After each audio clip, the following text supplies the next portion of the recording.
Buenas tardes, compañeros y licenciada.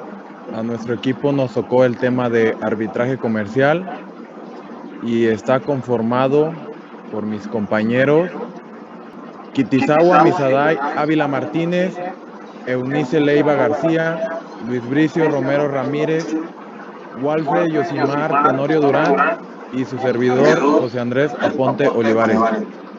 Y nuestro tema está dividido en subtemas, los cuales son los siguientes: introducción, naturaleza jurídica, contexto internacional del arbitraje comercial, el arbitraje y los MSC, el arbitraje institucional y el arbitraje ad hoc, el acuerdo arbitral, tribunal arbitral, procedimiento arbitral, laudo arbitral y ejecución del laudo arbitral.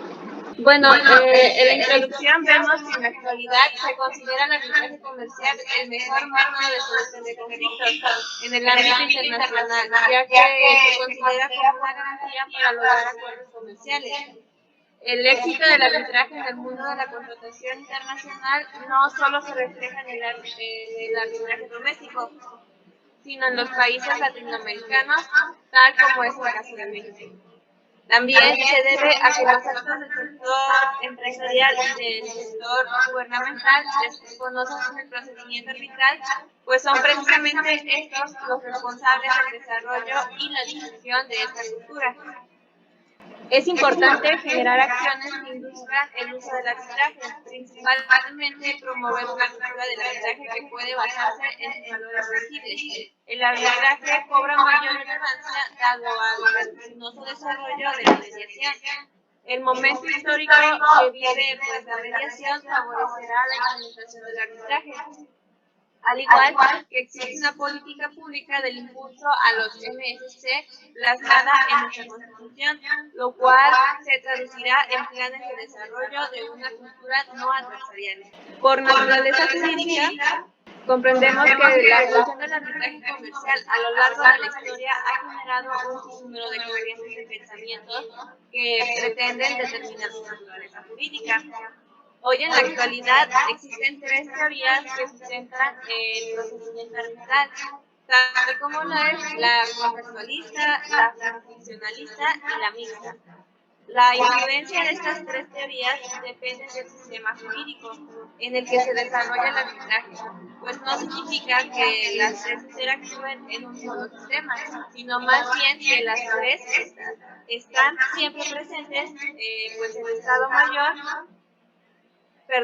está siempre presente el Estado en mayor o menor medida. Como teoría contractualista, comprendemos que determina que el origen del arbitraje es eminentemente conceptual, de modo que su validez y su operatividad dependen del cumplimiento del principio pacta sunt servanda entre las partes obligadas. Toda su validez se sustenta en el principio de la autonomía y de la voluntad de las partes. Su naturaleza jurídica es el resultado de sus consecuencias. Las partes se obligan de forma voluntaria a resolver sus conflictos a través de un acuerdo arbitral, decisión en la que no influye el Estado, pero sí apoya y respeta sus normas internas. En el caso del cumplimiento del acuerdo, el laudo se ejecutará como si se tratara de un contrato. Se considera el acuerdo arbitral como uno independiente del contrato principal, por lo que la nulidad de este no afecta la validez del procedimiento. La teoría jurisdiccionalista es la que establece que el arbitraje tiene su origen en la jurisdicción estatal, debido a que es el mismo Estado el que permite y regula el arbitraje. El actuar de un árbitro es igual al de un juez, solamente con la diferencia de que este último cuenta con la investidura del Poder Judicial y goza de coercitividad. El árbitro requerirá auxilio jurisdiccional cuando tenga la necesidad de una ejecución forzosa. El arbitraje es un acto de justicia delegada o paralela, que encuentra una sanción en la ejecutabilidad del laudo en forma similar a una sentencia proveniente de un juez estatal, por lo que se llega a considerar el árbitro un auxiliar de la mención judicial. Este caso no es aplicable en México. Se considera que este supuesto es limitado, puesto que las partes tienen la intención de cumplir lo acordado, lo que hace que la mayoría de los laudos se ejecuten de forma voluntaria sin la necesidad de apoyarse en el juez. En este supuesto es latente cuando las partes no se ponen de acuerdo en el nombramiento de un árbitro, se nieguen la entrega de una prueba o requieren la aplicación de una medida precautoria, pero al igual que en este supuesto de ejecución forzosa, los casos pues son limitados. Y por último, la teoría mixta comprende que es la que utiliza los elementos de las dos anteriores ya mencionadas para la fundamentación, los cuales pueden ser contractuales y procesales o jurisdiccionales. Esta teoría, pues, además de ser cómoda, pues también busca conciliar las dos anteriores. El arbitraje comercial es una figura relativamente nueva en México. Está con antecedentes relevantes como la reforma del Código de Comercio de 1994. Funciona con regularidad en el contexto internacional, a contrario del contexto nacional como México. Las principales trabas del desarrollo del arbitraje en México es la contradicción existente entre los principios más básicos del arbitraje y los códigos de procedimientos civiles en los estados, los cuales influyen de forma relevante en el foro de abogados nacionales. México tiene ratificada la Convención sobre el reconocimiento y ejecución de sentencias arbitrales extranjeras conocidas como la Convención de Nueva York. CNE 58. Esta convención es considerada como el instrumento más importante para el desarrollo del arbitraje, pues marca los principios fundamentales y establece las reglas de ejecución de los laudos en el ámbito mundial. La razón por la que el laudo mexicano siempre garantizará su ejecución es que contiene los mismos causales de nulidad o de denegación establecidos en el capítulo 5 de la Constitución 58. De modo que estas últimas pueden ser consideradas elementos de control a priori del laudo. La Convención Interamericana sobre el Arbitraje Comercial, también conocida como la CP75, asume los principios internacionales, pero a diferencia de la CN58, no se limita a regular la ejecución de los laudos, sino que establece todo el procedimiento para el desarrollo de un laudo. Principios que se encuentran presentes en la Convención de Comercio. Derivado de lo anterior, podemos asegurar que nuestra regulación arbitral es de las más modernas del mundo. Al internacionalizar nuestros sistemas judiciales y equipararnos con los sistemas judiciales en los recursos más importantes, tanto la CN58 como la CP75 tienen la aplicabilidad erga omnes, esto es que cualquier país podrá invocarlas para solicitar la ejecución de un laudo en el país. El arbitraje comercial y los MFC. Hemos señalado la pertenencia de los diferentes MFC en México, la cual se gestó a partir de la reforma del 2008 a la Constitución, específicamente el artículo 17. Esta reforma puede considerarse la más importante desde la adopción de la ley de la CNMI en la Convención de Comercio. En 1994, debido a que activa el uso de los MSC, aunque muchas reformas se basan en el tema de la reparación del daño a través del perdón y la ley rosa. El arbitraje se distingue de los demás ámbitos por ser formal y ritualista, porque su procedimiento se establece previamente y porque las partes ceden a la luz de sus protestos para que este, y no aquella, sea quien determine la solución del conflicto. Es importante destacar que las partes tienen el control total del proceso y aunque se someten a un reglamento y a la aplicabilidad de las normas previamente establecidas en la ley de criterio con el lex fori, si estos deciden darlo por terminado, así será igual que si deciden modificar los términos procesales y destituir a los árbitros. Lo anterior no es recomendable, pero es posible hacerlo y está justificado. En conclusión, el arbitraje, al igual que la negociación, la mediación y la reconciliación, es un elemento susceptible de implantación en México. Solo que este requerirá que el árbitro sea externo al tema en modo de conflicto. La práctica del arbitraje comercial internacional es aplicable a la práctica nacional. por lo que se goza de precedentes para la creación de los árbitros, dependiendo del caso. Asimismo, permite que se cuente con una normatividad ad hoc aplicable en todo el país. La seguridad jurídica que otorga el arbitraje es total, a diferencia de la mediación, donde el acuerdo requiere el aval noticero para que el juez pueda observarlo con un compromiso real y no tiene el mismo rango que un laudo. El arbitraje y el arbitraje ad hoc. Dentro de las instituciones más importantes se encuentran la CCI en Francia o la AAA en Estados Unidos. Ambas han contribuido al mundo del arbitraje gracias a que han desarrollado reglamentos arbitrales de referencia. Los arbitrajes se pueden clasificar de acuerdo a la materia que manejan, pero la administración siempre dependerá de las normas de procedimiento aplicables, que son dos tipos, las institucionales y las ad hoc. Las institucionales son las más recomendables, ya que se basan en la experiencia y los precedentes, los cuales están plenamente identificados y son conocidas tanto por las partes como por los árbitros, lo que facilita su uso y reduce el riesgo de errores. A veces varían un poco sus reglamentos, ya que no son universales, pero sí tienen reglamentos referenciados en convenciones internacionales y leyes modelo, para mayor control y fácil interpretación. El último punto es trascendental, ya que al momento de una ejecución forzosa, el juez no podrá entrar al fondo de un asunto, efecto de un acuerdo arbitral, lo que produce que el juez sea incompetente. Solo podrá observar causales de nulidad, las cuales son garantías universales procesales y que aseguran que las partes pudieron ejercer sus derechos de defensa y audiencia. La institución desempeña de manera natural todas las cuestiones administrativas, costos, cobros de los mismos, formalización del procedimiento, pago del árbitro, etc. El ad hoc. Al administrar un procedimiento arbitral ad hoc, se corren muchos riesgos y puede generarse la inejecución del laudo dictado, así como responsabilidad civil o penal del árbitro o los árbitros. Gracias a esto se deriva la improvisación o la carencia de un procedimiento que otorgue las garantías mínimas de audiencia y defensa a las partes. No siempre ocurre esto, va de acuerdo a la experiencia que tenga el árbitro, el cual quizás no sea de gran dificultad para él solventar un procedimiento de este tipo. Simplemente con que especifiquen con mayor precisión las reglas que las partes van a seguir considerando cuestiones administrativas.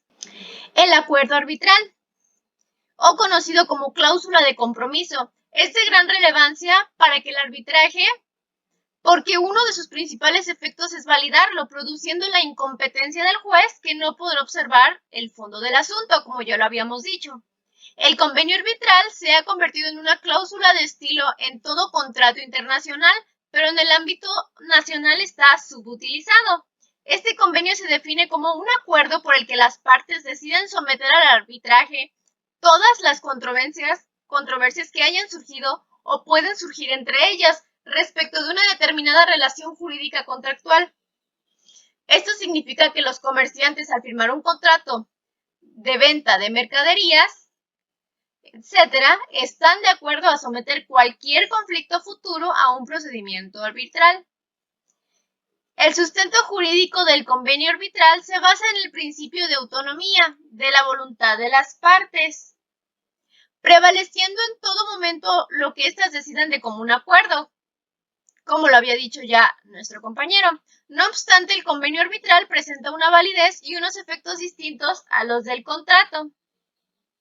Sobre este principio descansa toda la eficacia práctica de la institución arbitral, ya que la eficacia del procedimiento se debe al convenio y no depende de la fuente misma de controversia. Su justificación más importante es el de respetar el deseo de las partes de someter sus controversias al arbitraje y la presunción de su existencia de su separación. El convenio arbitral será válido siempre que su finalidad no perjudique los derechos de las partes ni contradiga el orden público. El convenio arbitral está reconocido en nuestro sistema, sin embargo, en el ámbito mundial se le denomina de manera indistinta cláusula arbitral o compromiso arbitral, con sus características propias, las cuales son: la cláusula arbitral significa que la controversia todavía no existe, pero si se le llama compromiso arbitral, es que la controversia ya existe. El convenio arbitral genera dos efectos. 1 de carácter procesal es considerado un contrato en efectos procesales propios, lo que le impide a los tribunales y al Estado entrar a conocer del asunto. Y 2, contractual, que obliga a las partes a cumplir lo pactado, de acuerdo con los fundamentos básicos del derecho de las obligaciones y competencia de los árbitros, lo cual desemboca en una sentencia o laudo arbitral. Determina también la ley aplicable al fondo y proceso, pero no determina la ley competencial para su ejecución. 2. Valora y califica cuestiones de capacidad, forma, consentimiento, condiciones generales, arbitrariedad de la materia en el sentido general. Regula también cuestiones puramente arbitrales. Se debe señalar con precisión el reglamento que se va a aplicar y, en su caso, la institución que va a administrar el arbitraje, los árbitros, el idioma, el lugar y el derecho aplicable. De lo contrario, se estará dando en el supuesto de cláusula patológica, la cual se define como aquella que por efectos de redacción, insuficiencia del contenido o errores en la determinación de sus elementos constitutivos, resulta ineficaz para establecer el proceso de forma correcta y sin conflictos, sin generar nulidad, pero sí tardanza en el establecimiento del procedimiento. Los casos en los que se pueden presentar son cláusula en blanco, designación de una institución innecesaria, designación errónea de una institución arbitral, localización errónea de una institución, inexistencia de la forma de designación del tercer árbitro, forma de designar árbitros contraria al reglamento de la institución, o sea, árbitros nombrados por una sola parte, lo cual se puede dar a entender que se va a ver beneficiada más una parte que la otra. Fijación de plazos que hacen imposible su práctica. Todo lo anterior se resuelve con un acta de emisión con la cual el árbitro subsana todos los errores de que pueda adolecer un arbitraje, al reafirmar el compromiso arbitral de las partes, fijar el conflicto, y determinar el derecho aplicable. Pero el acta debe contener generales de las partes, domicilios procesales, exposición sumaria de las pretensiones de las partes y de sus peticiones, de ser posible con los montos del asunto, lista de puntos litigiosos, solo en caso de que el tribunal lo considere inadecuado, generales de los árbitros, incluyendo su domicilio, sede de arbitraje, precisiones en relación con las normas aplicables al procedimiento y, si fuera necesario, mención de los poderes conferidos al tribunal para actuar como amigable ponedor o resolver en equidad. Del tribunal arbitral. Este es el centro de procedimiento donde se concentran las diversas acciones de un arbitraje y se sustancia el procedimiento según la ley modelo de la Comisión de las Naciones Unidas para el Derecho Mercantil. Este puede componerse por un árbitro, 3 árbitros o, en un caso excepcional, hasta por 5 árbitros. Esto siempre manteniendo los números impares para que siempre resulte un vencedor. El número de árbitros debe ser impar. Deberá garantizarse la imparcialidad de los árbitros. En caso de los arbitrajes internacionales, se busca que sean de diferente nacionalidad. ¿A qué se refiere? Por ejemplo, las relaciones que tiene México con Estados Unidos y Canadá. En dado caso de que haya un juicio, los árbitros deben de pertenecer uno de cada nación, en el caso de que fuesen 3. Se deberá asegurar que no exista ningún vínculo del árbitro con las partes de diferente nacionalidad. Esto no garantiza la imparcialidad, por lo que deberán considerarse como normas las establecidas para declararse incompetente por parte de los jueces, aplicando al árbitro las mismas causales de acusación que se le aplican al acusador. Existe la variable de que, si las partes no se ponen de acuerdo para nombrar un árbitro, pero se sometieron al reglamento de una institución arbitral, será esta quien de acuerdo con las partes lo nombre. Es decir, que no importa que se nombre a un árbitro que sea miembro de la misma institución o de alguna otra, sino que éste cuente con experiencia en el asunto o el conflicto por resolverse. Otro supuesto es que las partes se sometan a una institución que no estén de acuerdo con ningún otro de los miembros de esta institución, por lo que podrán proponer a otro, aunque no sea parte de la administradora. Un tercer supuesto, y el menos conveniente, es que las partes no se pongan de acuerdo con el nombramiento de un árbitro y tampoco estén convencidas de lo establecido por la institución, en cuyo caso podrán acudir ante un juez que resulte competente y solicitarle que él sea quien lo nombre, con la única limitante de no estar en ningún supuesto de las causales de recusación de un juez. Un cuarto supuesto se presenta cuando existen varios de cada una de las partes que deberá de nombrar un árbitro, y estos nombran a un tercero. En el caso de que una de las partes impugne a un árbitro al tribunal arbitral, éste tendrá la facultad de decidir sobre una propia competencia. Este supuesto se conoce como el principio competence.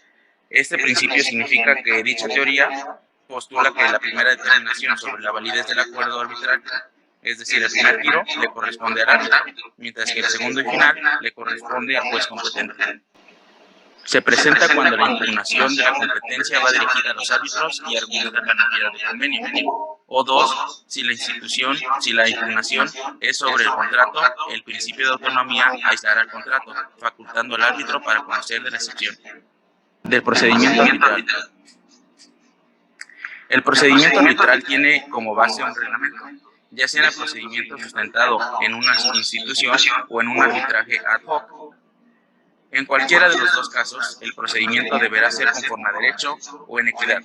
En el primer caso, implica establecer la norma aplicable al caso concreto, y en el segundo, aunque se encuentra en desuso, significa que no se utiliza una norma en específico y se dicta en conciencia buscando el fallo que sea justo y equitativo. Ante la existencia de un conflicto entre comerciantes y previsto el arbitraje en el contrato a través de un convenio arbitral, se tendrá que instrumentar el procedimiento de arbitraje, según se defina ante la cláusula arbitral.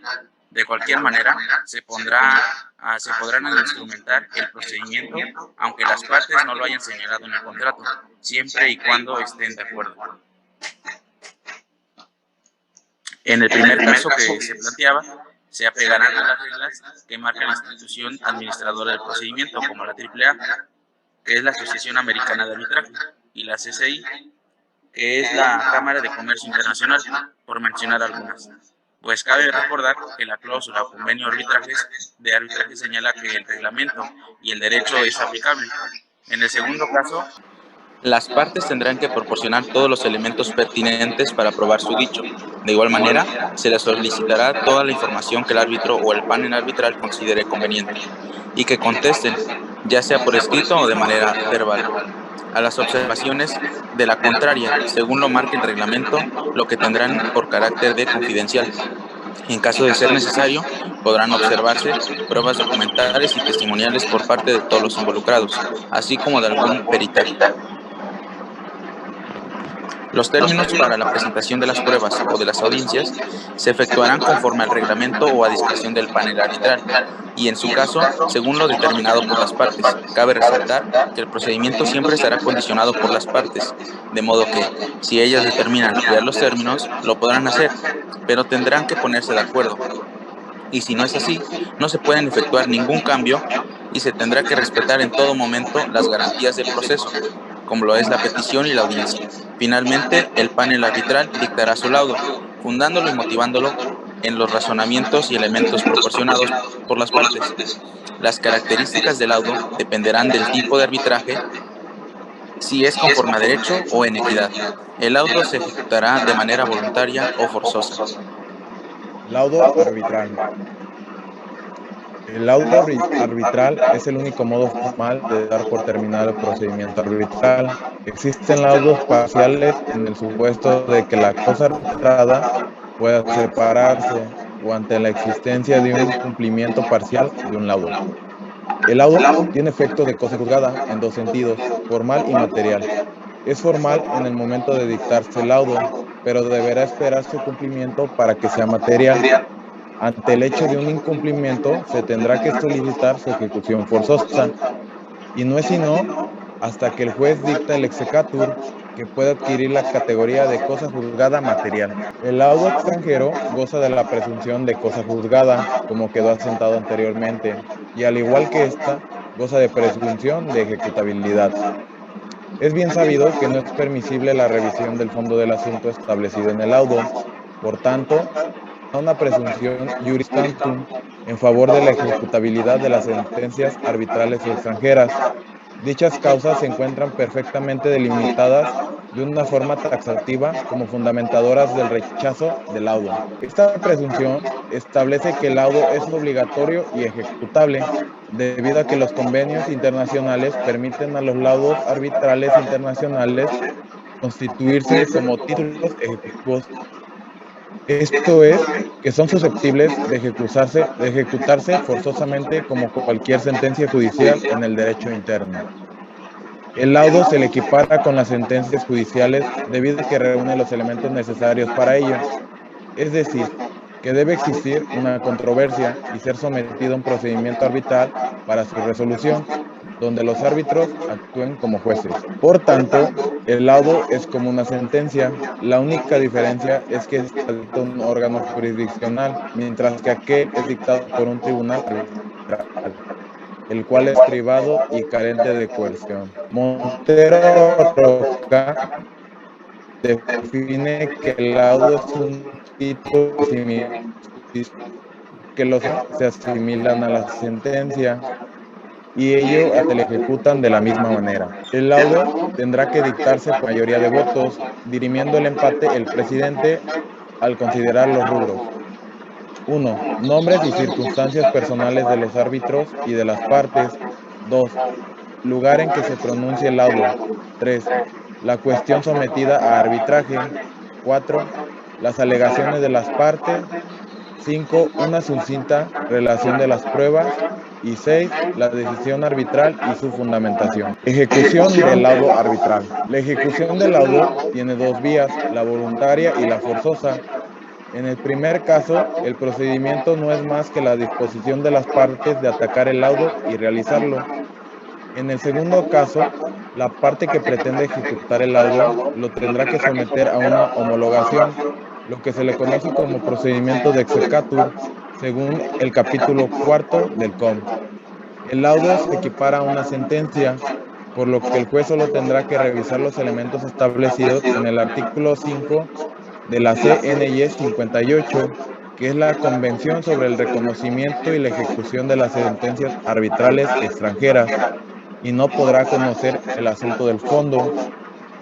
Y a continuación le voy a explicar los elementos.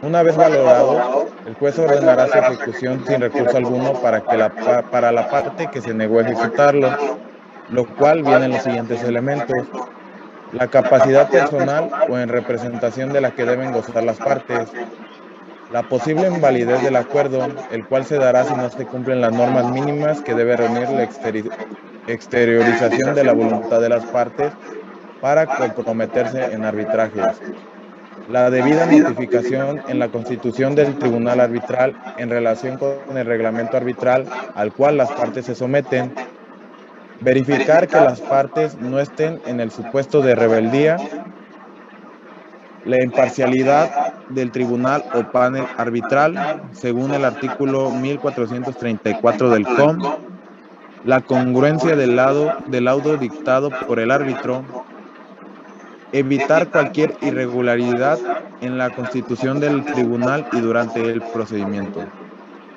la política legislativa del país en donde se pretende ejecutar el laudo o del país mismo si se trata de un conflicto doméstico.